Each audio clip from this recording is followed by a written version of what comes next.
Okay, I've had like 4 or 5 hours to think about this race, which I have since the second I crossed the finish line.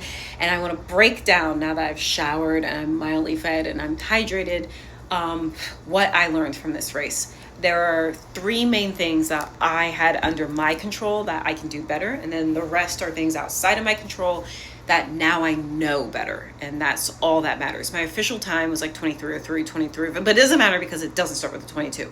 That's okay. I came seventh in my age group. I came 44th in women and like 213 overall. It was a big race. It's okay.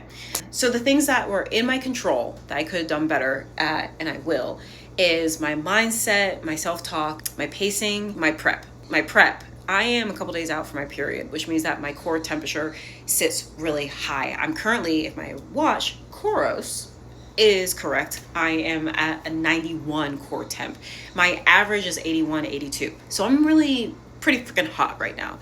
I should have drank a ton of ice water this morning to preemptively keep my temperature a little contained. But instead, I did what I habitually do, which is I had hot water in the morning and then I took hot water with me because that's exactly what I need to be drinking before a race.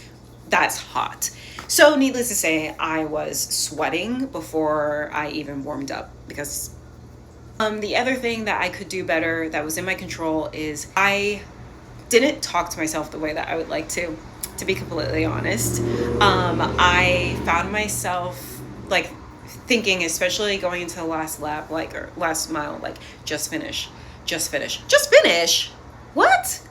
And because I was hot, I found myself thinking like, I'm too hot. I'm too hot. I wish that I would have like let that thought come and then let the thought go. And I didn't do that as well as I really should have.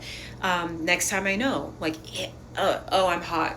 Keep going, right? Like, focus on the main thing. So for me, I focus on midsole contact, driving my knee up and forward, and keeping my shoulders relaxed. And I wasn't focused on those things. Every time I tried to get focused on them, I let myself go. And then the other thing is my pacing. So I use the Runna app, and when you use it for like tempo runs, it will have like, hey, you're trying to hit this pace, and if you go too fast, it will say slow down a little.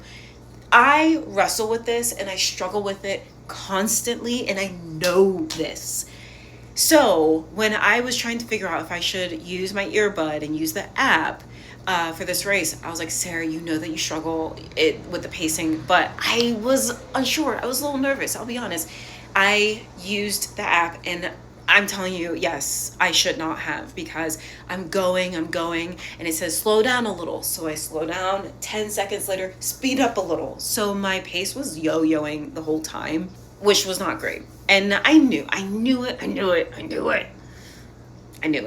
but it's okay. The things that were outside of my control that now I know better on. So 100% getting in the corral earlier. It was the seated, so sub 20 5K, and then wave one sub 25 5K. I'm supposed to be here. Instead, I ended up like here because there's like 4 or 5 waves after that, and everybody was in. And at 9:04, I went to go get into my corral, and I couldn't get in there because it was so jam packed.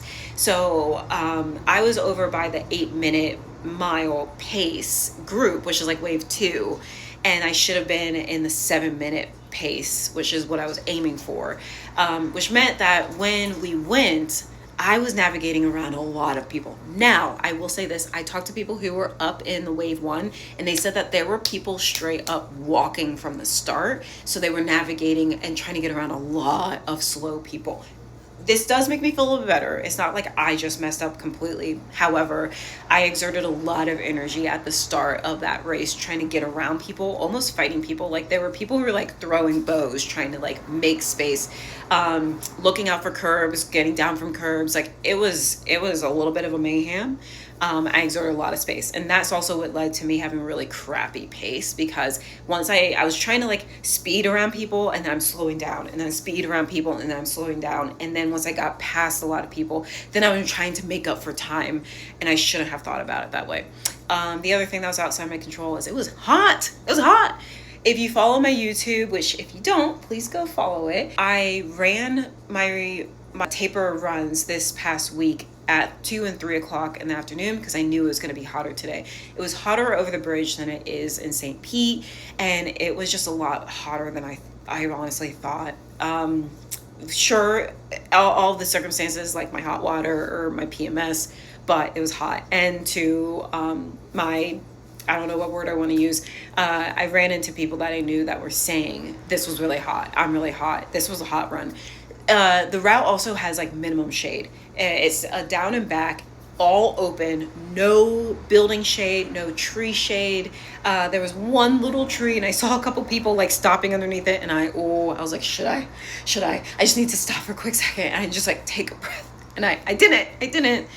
But that's one thing that I was saying. I was like, man, I'm hot. And that's okay, outside of my control. I would like to improve on is just like, I'm not going to wear earbuds at all ever again for a race. I just want to be in it, be present more. I didn't relax really until I realized I'm not going to make my time.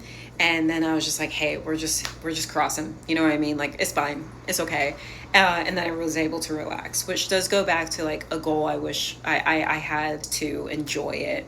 Now, with that said, it was really dope to cross and then like see my dad, who also told me that he did not see me run at all. He couldn't figure out where to stand. But it was really cool to see him. I also saw somebody that I paced with in the St. Pete Distance Classic, and like I turned around and there he was, so we practically finished at the same time. I saw Jody and Nick with Sweat, and then I saw the Fit to Run crew, Tia and Matt, all the people, right? So I got to meet a lot of people. I had a lot of fun. I just like was trying to shake off being disappointed, but I did have fun. Ultimately, again, and I'm gonna put this in a really cute little 1 minute or less reel, but I am really thankful to Fit to Run. Really, really thankful, because if they didn't take a chance and say, sure, we'll collaborate with you, I wouldn't have had this race to train for, because I couldn't afford it. And they outfitted me, they got me a ticket, and it gave me something to really focus on. And now we're in it. And now Fit to Run is stuck with me. I'm gonna tell them that in this video I just told them. So I'm really pumped for moving forward. And while I know that people don't take 5Ks seriously, it's a real race. It is hard. And you have just as much time to go through all of the emotions and to feel all the things and to dissect it and want to improve on it. So if you ran the Publix Gasparilla Distance Classic today, in any of the races, then like I hope that you are so proud of yourself, because this was a tough race for all the things that I listed, and then whatever is personal for you. So I will do better in the future. I've learned a lot and it's good. But yeah, I hope that if you are running, any of the things that I just listed are things that you can look at so that you can get better beforehand. And if you have any questions, let me know. I'm happy to dissect this more, but it's just another race in the road. Race number 4 didn't come out perfectly, but it came out well. And I'm just a little hippo running around.